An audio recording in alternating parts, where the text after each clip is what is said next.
اعوذ باللہ من الشیطان الرجیم، بسم اللہ الرحمن الرحیم۔ السلام علیکم۔ عاشقان رسول صلی اللہ علیہ وآلہ وسلم کی قبروں سے مشک کی خوشبو۔ صحابہ کرام رضوان اللہ اجمعین کی قبروں سے مشک کی خوشبو کا آنا۔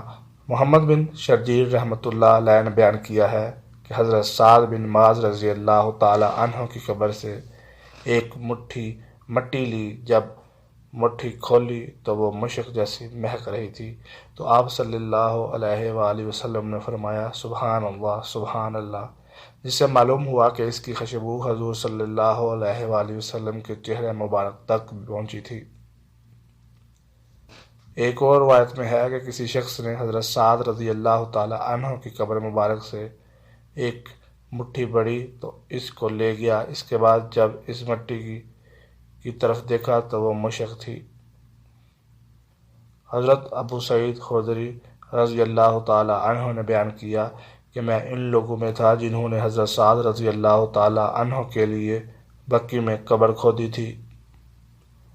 جب کبھی ہم قبر کھودتے، مٹی کا کوئی حصہ ہم پر آ پڑتا، ہم سے مشک جیسی خوشبو آتی، جہاں تک کہ ہم نے ان کی لحد کھود دی۔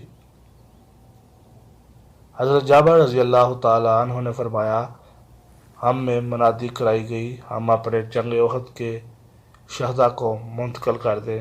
جس وقت کہ حضرت معاویہ رضی اللہ تعالی عنہ نے پانی کا چشمہ جاری کروایا، چنانچہ ہم نے 40 سال بعد ان کو نکالا۔ ان کے جسم اتنے نرم تھے کہ ہاتھ پیر مڑ جاتے تھے۔ ایک اور روایت میں ہے کہ یہ شہید اپنی قبروں سے 40 سال بعد نکالے گئے، ان کے جسم اتنے نرم تھے کہ ہاتھ پیر مڑ جاتے تھے۔ ایک اور روایت میں ہے کہ یہ شہید اپنی قبروں سے 40 سال بعد نکالے گئے، اس طرح تر و تازہ تھے اور ان کے ہاتھ ملائم تھے۔ سبحان اللہ، ماشاء اللہ۔